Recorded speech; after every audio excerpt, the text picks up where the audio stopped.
Hello there, World of Tankers. Welcome to the channel. Hopefully all of you are doing well out there. I'm, of course, your host, Droodles Blitz, and in today's video, I'm going to be talking about the T54E2 Shark, the Tier 8 American Premium Heavy Tank, and oh boy, is this a strong vehicle. In fact, I would say that this is one of the most overpowered Tier 8s currently in the game. Now, what makes it overpowered? Well, it's kind of a combination of everything this vehicle has. Not only does it have the same hull, pretty much, as the Tier 10 Heavy Tank, the T110E5, but the gun on this tank is fantastic. It's got great dispersion, great DPM, great aiming time. It's got fantastic penetration on both the standard and the premium, but as well, it's got the highest HE damage for any 105 in the game that I'm aware of. This tank has got pretty much everything going for it. It's mobile, goes 40 forwards, 20 in reverse. Pretty much, it's got everything going for it. Oh, and I forgot to mention it has 10 degrees of gun depression over the 8 that you would find on the T110E5. So, in today's video, I'm going to be doing a full down review on this tank because, of course, it has come into the stores today for the price tag of either 15,000 gold or 12,500. Now, if you're going to be buying this tank, I would definitely suggest to be getting the 15,000 gold bundle. Not only are you going to be getting yourself T54E2 Shark, and as well, it kind of comes with 3 mystery boxes, which is pretty dang cool, but you're also getting it fully equipped and as well with the legendary camouflage. And if you didn't know, to what I'm aware, you cannot put the legendary camouflage on this vehicle if you buy it and you go to the camos. You actually have to get it on the vehicle with the bundle. So that's actually kind of a bummer, but at the same time, I guess if you did want to get this tank with the camo, I would suggest to get the 15,000 gold bundle. Now, I'm actually very surprised this tank is not in crates again because of just how strong it is. Taking a look at my statistics personally in the vehicle for the 45 games I played in it, I'm sitting at around a 74% with 2,870 average damage. That is crazy. So when we take a look at the gun, it's got great aiming time, 3.5 seconds, 0.326 dispersion. The damage per minute is pretty dang good because I am, of course, running calibrated, so it's 2,118. The average penetration on the standard makes all the other American 105s like the T32 and the Chrysler K look terrible at 231, and as well, the premium at 273 is going to be able to punch through any Tier 9 frontal armor, at least on the weak spots. The HE does 58 on the penetration, and as well the average damage is 440, which makes absolutely no sense to me because you take a look at other American high explosive rounds. Let's go take a look at like the Tiger, which carries also a 105. It's only dealing 420 average high explosive damage. Absolutely no sense why this tank does 440 on the HE. It's crazy how much damage it gets out there. Not only that, 10 degrees of gun depression, 20 degrees of gun elevation. When you take a look at the mobility, goes 40 forwards, 20 in reverse, so it's crazy quick on the reverse speed. It's got a fantastic power to weight of 16.5, turns pretty quickly at 33.60.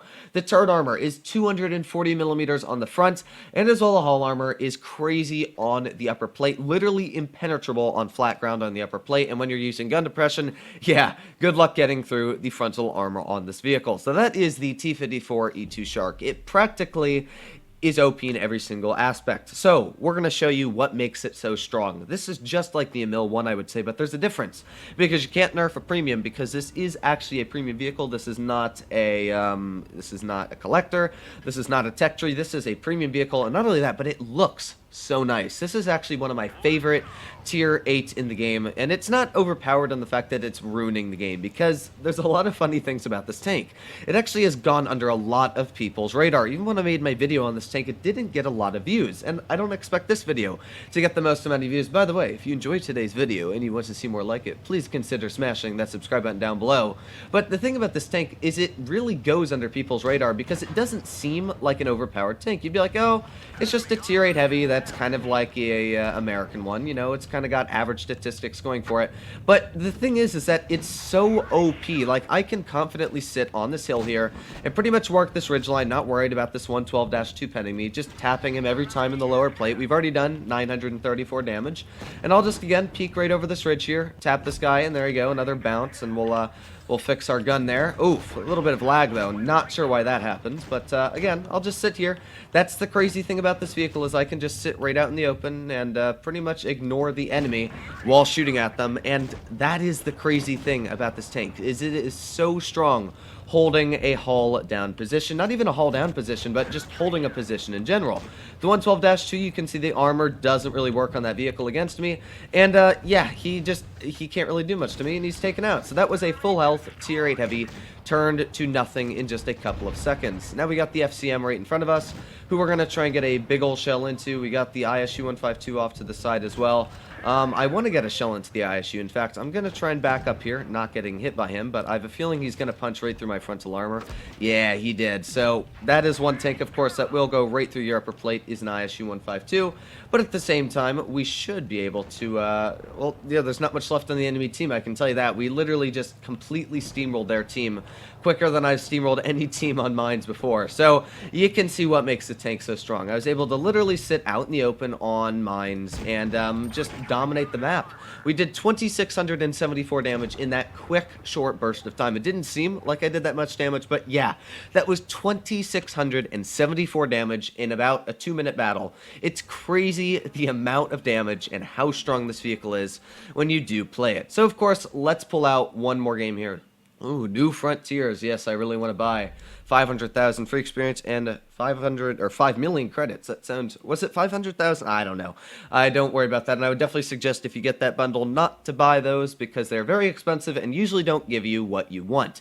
So back into another game here on Dynasty's Pearl. We've got the T32, so he practically can't pen me if I'm hull down. None of the tier 7s can pen you if you're hull down. The Smasher actually would probably do the most damage. Because of course he's going to shoot HE. The ISU can't even penetrate my turret if I'm hull down, and neither can the Chimera and the AMX. So practically hull down, I'm impenetrable to every tank on their team, apart from the ISU and the Smasher shooting high explosive. Now there is a weak spot on this vehicle, which I will tell you, because of course if you're going up against this tank, there's not a lot of them. So of course the biggest weak spot is the lower plate, but the other weak spot is actually the turret ring on this tank. If you shoot just below the gun on the turret ring, it's very easy to penetrate, which is something that a lot of people don't know about. In fact, I didn't know about until I was actually looking at Armor Inspector. Got to love Armor Inspector, but yes, that's one thing that's very helpful. You know, shooting the turret ring is something a lot of people don't know about, but yes, it's a very, very big weak spot. So let's get a big old shell. Ooh, maybe not a big old shell into that Smasher there. Sometimes the Smasher surprises me how stupid the turret armor is on that vehicle. But we can at least maybe get some shells out onto like the Chimera maybe. We're just kind of sitting here looking at the view. Alright, there you go. One shot into the Chimera. We've got our Comet in the back. And oh, that LTTB is running quicker than I've ever seen an LTTB run. We got the Blaze. Ooh, nice shot there. That one ricocheted apparently, but still damaged him. Huh, okay. And we got the T32 off to the side. So, not necessarily the best of games going for my team right now. We are going to, we're going to get one shell into the, nah, we're not even going to get a shell into the Progetto. We're just going to start running because my team looks like they're about to die, which that guy did just die. So let's get a big shell into the T32, and let's start running as quickly as possible. What's funny is that we even got the bounce in the rear of our tank from the T32. Let's get a shot into his track wheel so he can't really follow us, and let's keep going away from the enemy team because, yeah, that's a lot of no. That's actually like all no there that I don't want to play with by any means. So let's get one more shot into that T32. So there you go. We've taken off half of his health already just running away. We've only received 200 damage in return. And hopefully our team is not terrible. At least maybe they'll be able to hold themselves off. But let's see. We got the Smasher off to the side. Let's see if we can get a shot into the side of him. Yes, beautiful snap right into the side of that Smasher. You don't expect those kind of shells to go in, but you know what? It went in, and I'm very grateful for it. So the Smasher, the Chimera, and as well the enemy team is not doing necessarily the best right now, especially that Smasher who just got whipped right out of the planet. So let's see if we can get a shell into the side of the T32. There you go, nice shot. This stock T32 literally has no chance of penning me whatsoever, and we will just back up into cover for this ISU to not be able to shoot us. Well, actually, we might be able to just peek right over this and get a nice little snap into his hull. No, I really wanted that one. I really wanted that one to connect, but it looks like the enemy team's already lost it. So, again, I wasn't able to do really the craziest amount of damage this game, but still, the fact that we bounced, how many shells we have, that we were able to make it away because of our mobility is crazy. It's just a stupid OP tank, so I'm just going to pull right out here. I don't even care if I get penned, to be fair. The T32 did penetrate us, but yeah, I'll just pull right out here. The ISU got a nice little snap at it, sounds like, but yeah, that's fine because we've already done 2,700 damage. You can see the guns got good DPM. We're going to finish hopefully off the ISU here with, ooh, that was a real unfortunate shell there.